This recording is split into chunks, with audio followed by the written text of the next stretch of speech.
Now, when it comes to the salah,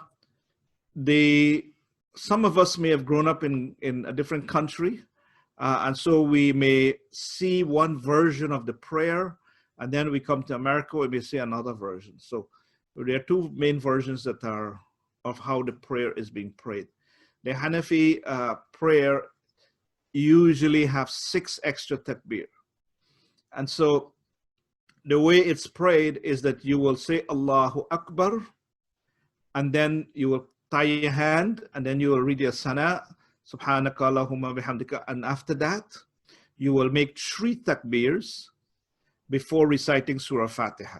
So in the first rak'ah, we'll say Allahu Akbar, read our sana, and then we will say 3 takbirs, and then read Surah Fatiha and a surah. And then we will continue that rak'ah as normal. And then when we come up back, we're going to recite Surah Fatiha and a surah.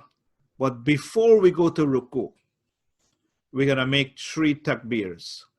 And on the 4th one, you'll make the ruku. So this confuses people a lot at times, because when they come up back and they hear Surah Fatiha, they hear the surah, and then they hear Allahu Akbar, and they go down for ruku right away. And they make this mistake.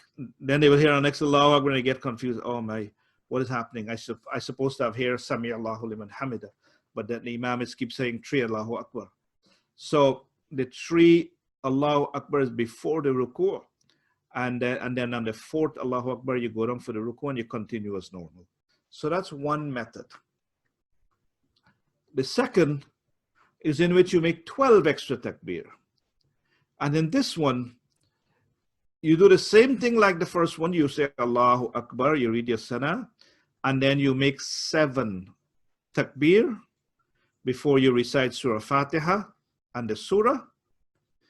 And then when you come up back, you recite Fatiha and the surah, and then 5 extra takbir. So this one, you will recite, you say Allahu Akbar to start the salah.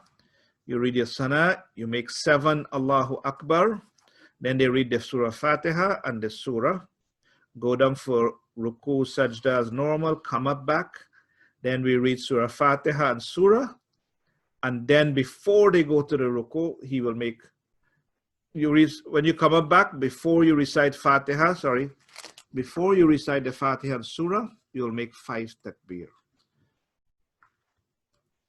It gets very confusing, and I hope I haven't confused you. So both the 5 and the 7 gets recited before Surah Fatiha. That's the main thing you need to remember. So in South Florida, at our masjid, we usually do 12 takbir. So we would recite the 7 before the Fatiha, and then in the next rak'ah, there's 5 before the Fatiha, and then continue as normal. This one, it's easier because people don't get confused with the ruku issue. The prayer does not have any adhan. There is no iqama. So you don't have to give adhan and you don't have to give iqama when we are making this, the Eid prayer. And we follow the Imam.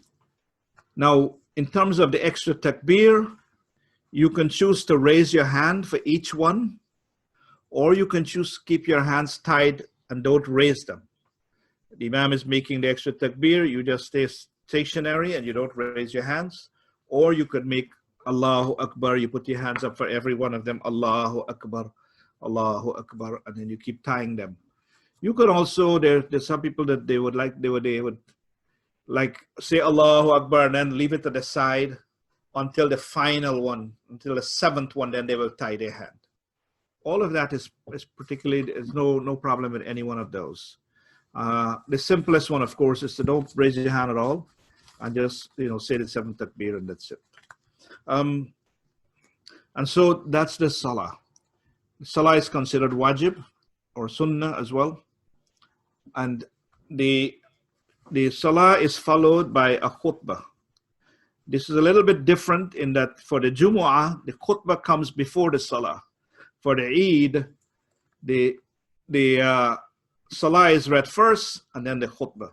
The khutbah, depending upon your school of thought, is considered either sunnah or wajib. And so you'll find a lot of, for example, the Asian community, they would stay for the khutbah, whereas you'll find a lot of the brothers from the Arab community or the Middle Eastern community, they would leave without listening to the khutbah. That is fine. You know, it's not compulsory to sit and listen to the khutbah. And so legally, they are perfectly fine to do that. What we usually do at our masjid is after the salah, we pause for a little moment and allow those who would like to leave and don't want to stay for the khutbah, then we give them a little bit of time and tell them to quietly leave, whilst the other people remain to listen to the khutbah. Of course, it's always better if you are able to listen to the khutbah, because it is an opportunity to get more informed and to get more about your religion. So anytime you have that opportunity, and Eid day is a beautiful time when you're already at the masjid. So if you can find a way to stay and listen to the khutbah, I think in the spirit of the Eid, that is best. The khutbah has two parts. The imam will sit down after, just like the Jumu'ah, and then deliver the khutbah. Khutbah is delivered in a loud voice. On Eid day, when we see each other, is a day of merriment and greeting and so on. And we always get confused about these Eid greetings of what is right and what is not right to say. Sometimes people would greet you with Eid Mubarak. And then some of us may reply, Mubarak Eid. The way to reply to Eid Mubarak is not by saying Mubarak Eid, because we're also talking about a language here. It's like saying red carpet, and then you reply carpet red. You know, in Arabic, the adjective comes after the noun. So Eid Mubarak means, you know, blessed Eid. And so the Eid is the noun, the Mubarak is the adjective. So if you have to reply to Eid Mubarak, you say Eid Mubarak as well. In some of the Gulf states, they say Eid salaah, which means a happy Eid. I wish you a happy Eid. And also, if you get said to that, somebody say that to you, you say Eid salaah as well. What is mentioned in the hadith of the Prophet ﷺ is that the Sahaba radiallahu anhum used to say, Taqabbal minna wa minka. That may Allah accept from me, from us, and from you. And there are other versions of it. Taqabballahu minna wa minkum. So taqabballah means they add the word Allah, taqabballah. But taqabbal by itself in this context includes Allah. Taqabbal means may Allah accept. Minna, from us. When you use na, from us, wa minka, and from you. The other version, taqabballah minna, from us, wa minkum. Kum is the plural of ka, which means they are making it plural.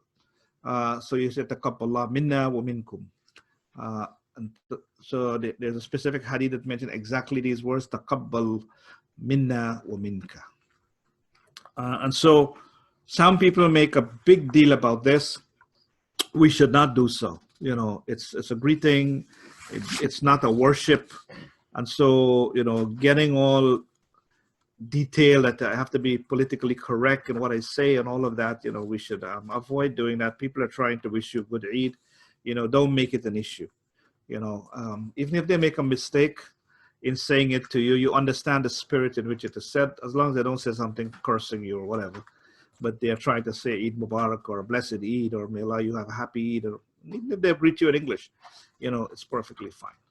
So don't let us go overboard with that. Now, it is important to know that the days, you know, of Hajj, these days of Tashriq, making Takbir Tashriq, that the Hujjaj was up there. We also, who are not making Hajj, it is recommended for us to also make Takbir preferably after the Fard Salah. And so beginning tomorrow morning, on the day of Arafah, after from Fajr, we will, after the Fard Salah, say Allahu Akbar, La ilaha illallah, Allahu Akbar, Walillahi alhamd. And usually, if you go to the masjid, the Imam will say that 3 times. And then he will say Allahu Akbar, La ilaha illallah, Wallahu Akbar, Walillahi alhamd. And then he will repeat it a 3rd time. Or he may do the other version, Allahu Akbar, Allahu Akbar, Allahu Akbar, La ilaha illallah, Wallahu Akbar, Allahu Akbar, Walillahi alhamd. If the Imam forgets to say it, then the people who are behind the Imam should begin to say it as a reminder to him. So they will begin to say it. And so that will begin on Fajr tomorrow morning, and it will go for all the first Salah.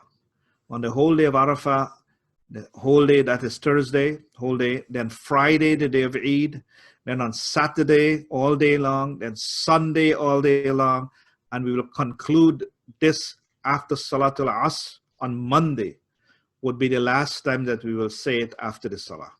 So when on Monday, after Salatul Asr, we will make our final takbir, and after that for Maghrib, on Monday, we will not repeat it. We will not say the takbir. So it is between Fajr tomorrow and until Monday after Asr. And we encourage, even if you're praying at home with your families, you should say the takbir tashriq.